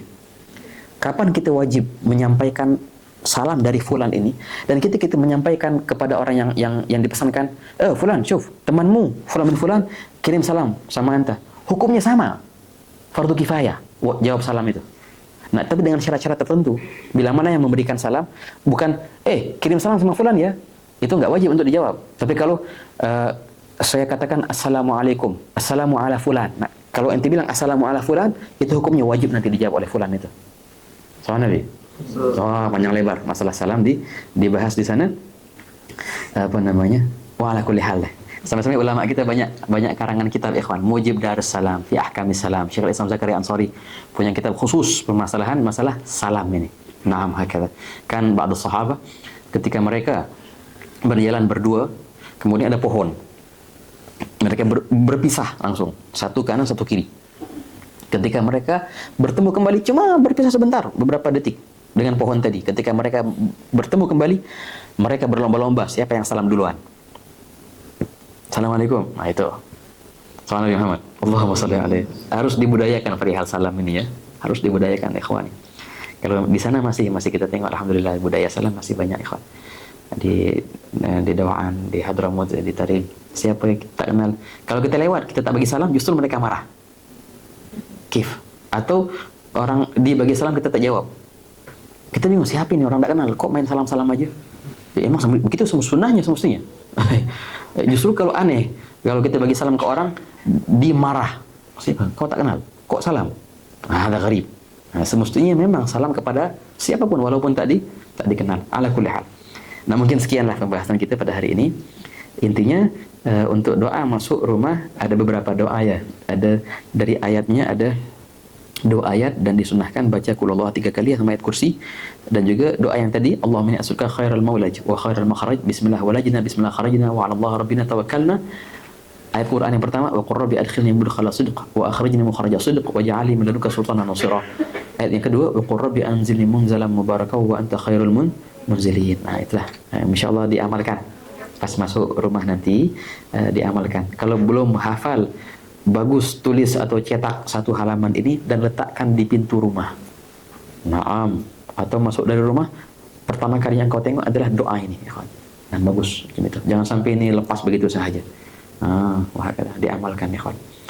Wallahu a'lam bisawab. Nah, tafadhal. Biasanya kalau ada yang nak nanya, tafadhal ada masa. Masih ada waktu, Ustaz? Nah. Tafadhal. Nah, tafadhal, Ustaz.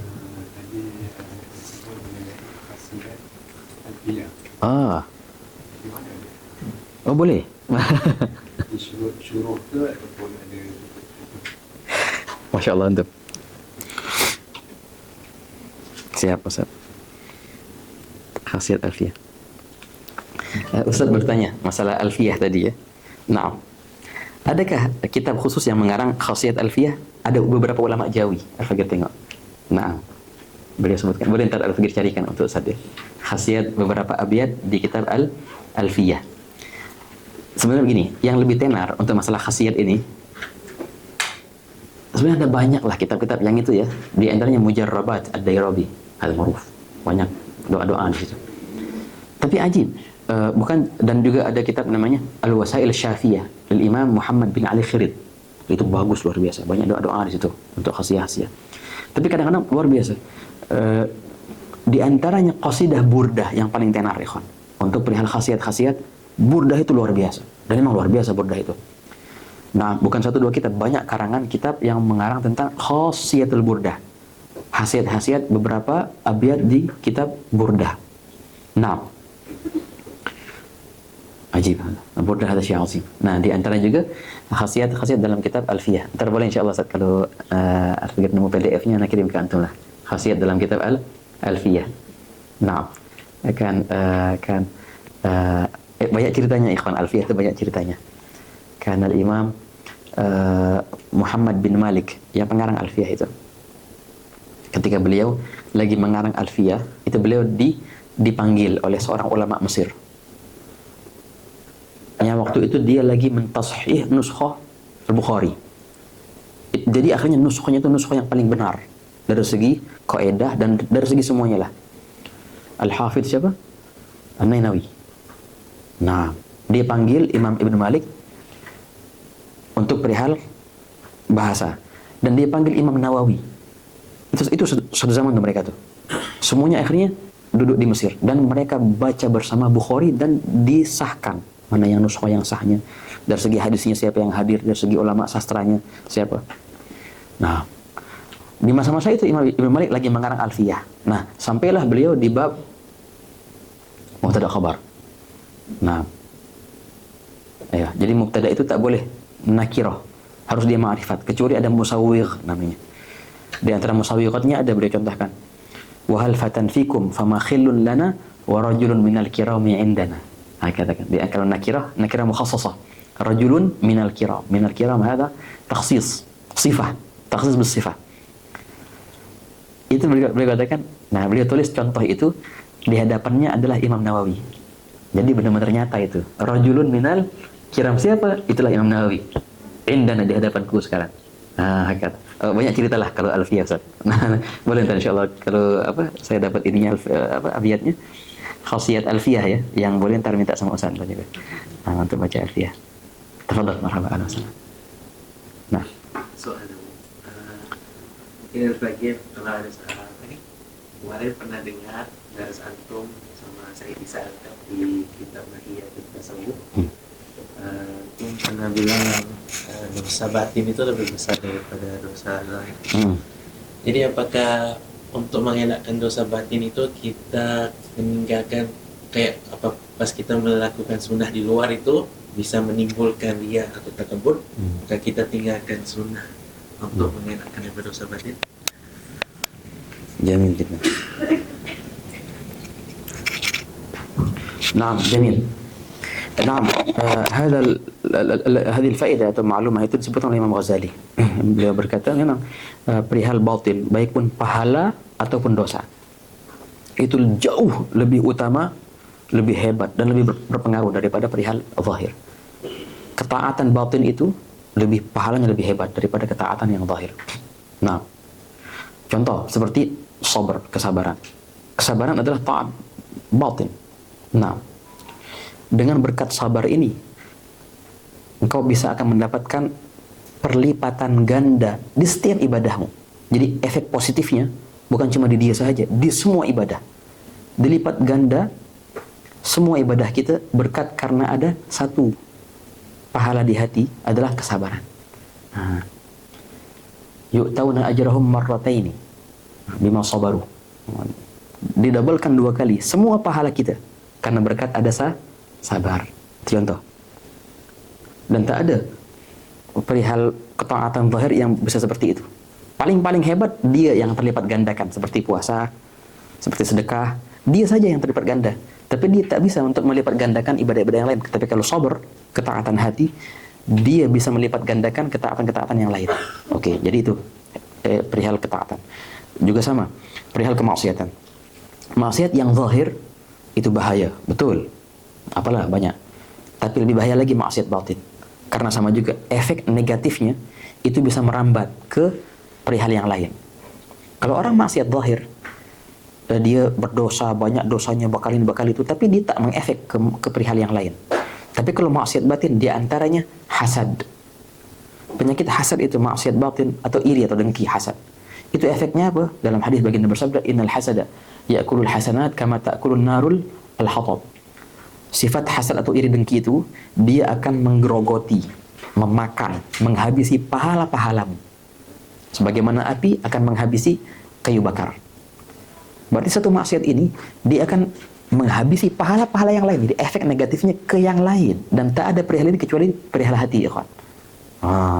Jadi perihal hati itu baik pun ketaatan atau kemaksiatannya jauh lebih dahsyat daripada perihal yang zahir, ketaatan atau kemaksiatan. Oke. Yang antum sebutkan tadi perihal masalah riya contohnya. Kita nak buat suatu amal baik, salat sunnah contohnya, salat sunnah, atau kita nak hadir majelis atau apalah, perihal pahala yang bersifat zahir. Di saat yang sama timbul di hati kita sifat riya, pamer. Itu kan maksiat hukumnya, maksiat. Ikhwan. Gimana? Kan katanya lebih bahaya penyakit hati nih.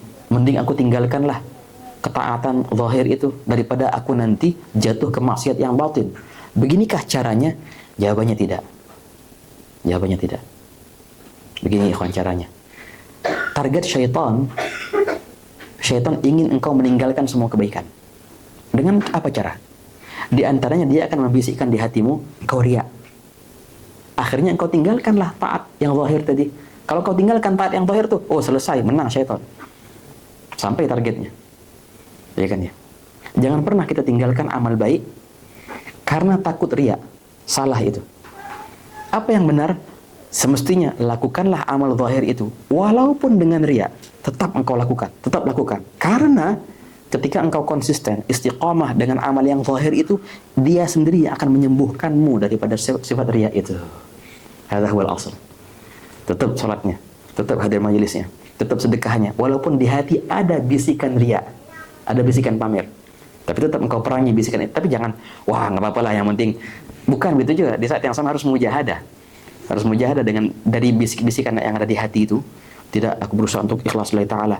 Dengan fikir dan zikir, kata yang Ghazali kan, di antara zikir untuk bisa mengobati penyakit riya itu kalimat la ilaha illallah.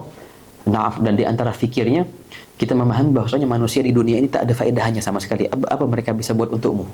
Jadi buat apa juga aku untuk pamer ke mereka, omongan mereka, pujian mereka, bisa apa untukku?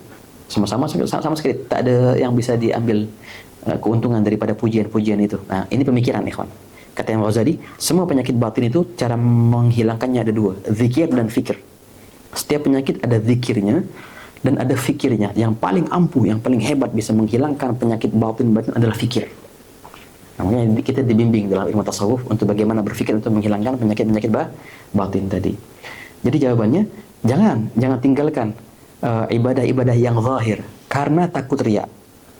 Karena itulah target syaitan. Tetap lakukanlah amal-amalan zahir itu walaupun dengan riya, dan tetap konsisten. Karena lama-lama kita akan sadar dan amal zahir itu sendiri akan menyembuhkan kita dari penyakit riya. Ya, insyaallah wassalam. Jazakumullah khair. Nah. Siap.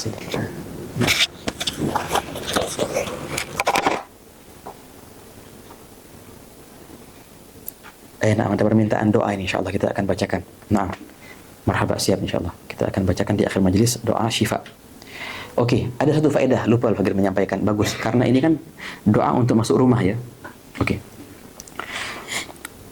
Ada yang berkata, kalau seandainya rumah itu rumah baru, maka ada doa-doa khusus. Ya. Di antaranya baca Yasin kan ya. Oke, bagus, baca Yasin. Baca surat Al-Baqarah juga. Kalau surat Al-Baqarah ini kita baca di rumah kita setiap hari kalau boleh. Kalau kita tak bisa baca surat Al-Baqarah 2 juzuk setengah, gimana caranya? Nggak apa, intinya lain YouTube atau apalah, Spotify yang ada Baqarahnya. Biar dia itu menghilangkan dari sihir, menjaga rumah dari sihir. Dan ada faedah yang ajib. Faedah ini boleh antum tulis ya. Al-Fagir kasih ijazah ke teman-teman. Al-Fagir mengambil faedah dari walidi, dari ayahana. Al-Fagir mengambil ijazah dari abah, dan abah langsung dari yang memberikan ijazah. Ini ijazah dari Imam Al-Habib Saleh bin Muhsin Al-Hamid, yang terkenalnya Hayat Saleh Tanggul di Indonesia. Beliau ada doa. Doanya asyik, unik doanya ikhwan. Tapi mujarab luar biasa, banyak dibuktikan. Apa? Kalau kau tak punya rumah dan engkau nak punya rumah, baca doa ini setiap sholatmu, dijamin tak lewat setahun melainkan kau sudah punya rumah. Subhanallah. Oh, boleh nak doanya, boleh Ustaz? Hadza ajib, kaif hadza? Hadza mustahil. La masih mustahil illallah. Tapi istiqamah. Setiap sholat kau baca doa itu, dijamin kata beliau setahun. Dan ini dibuktikan. Banyak teman-teman kita, dan kan walidi kan juga sama. Ini ada mujarab. Kita buktikan, luar biasa. Nak doanya? Boleh, marhaba. Oke, uktub doanya. Allahumma rabbal bait. Allahumma rabbal bait. Ya Allah, Tuhan bait. Bait artinya kan Ka'bah. Tuhannya Ka'bah. Allahumma rabbal bait bijahi ahlil bait. Dengan keberkahan atau kemuliaan ahlil bait. Bijahi ahlil bait an tuyassira li khaira bait. An tuyassira li khaira bait.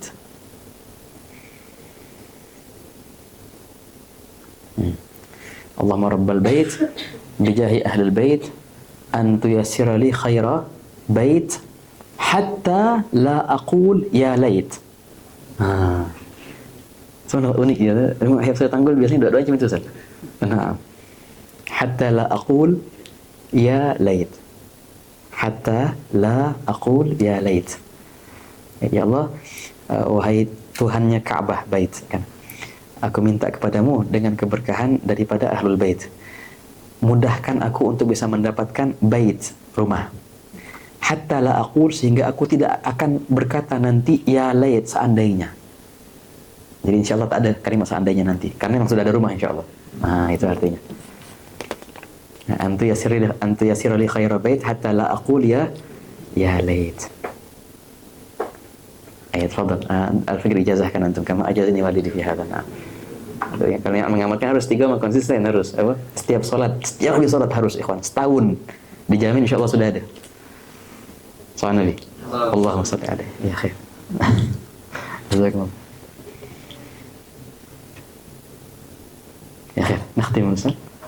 Nah, ini ada permintaan doa syifa dibacakan untuk kesembuhan Rahman bin Ja'far. Ya, bin Ja'far. Rahman bin Ja'far yang dirawat di hospital sekarang. Nah, berdoa kepada ikhwan yang hadir, masya Allah. Fatimah syifa al-ajil wa tushami rabbana sadul ba'syi wa syafi wa maafi. La syifa la syifa bitubati adna biribati ba'dna syifa bimadukna bi'tan rabbina. Rabbana insyaallah yashfi al-Rahman bin Ja'far ويطلب به الألف الشامل وأجل يا رب اللطف الخفي في أموره وأمورنا وجميع المسلمين وبنية القبول وإصلاح الأمور وأن الله تعالى يغفر الذنوب ويكشف الكرب ويسهل لنا المطلوب ويحققنا مراد ويكفينا مراد مشايخنا وأن الله تعالى يحنن إلينا روح نبينا محمد صلى الله عليه وسلم يربطنا برب لا ينحل ويرزقنا فناء صفاتنا في صفاته وفناء أفعالنا في أفعاله وفناء ذواتنا في ذاته مع العافية من الدنيا على دينه ويكون يصل وإلى حضرة النبي محمد صلى الله عليه وسلم. الفاتحة. من الشيطان الرجيم. بسم الله الرحمن الرحيم. الحمد لله رب العالمين الرحمن الرحيم مالك يوم الدين إياك نعبد وإياك نستعين اهدنا الصراط المستقيم غير المغضوب عليهم ولا الضالين آمين.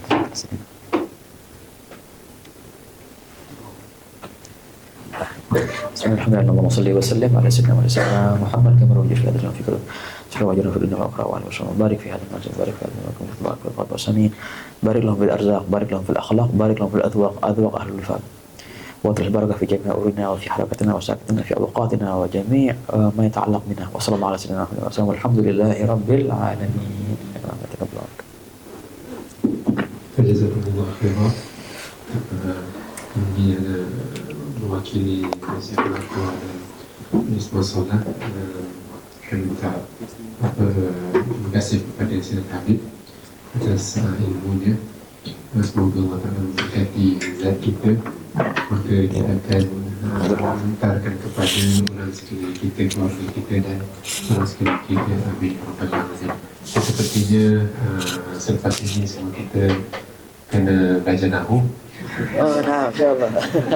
InsyaAllah. Bahasa Ali ada. Bahasa Ali banyak. Mungkin ada sanad-sanad.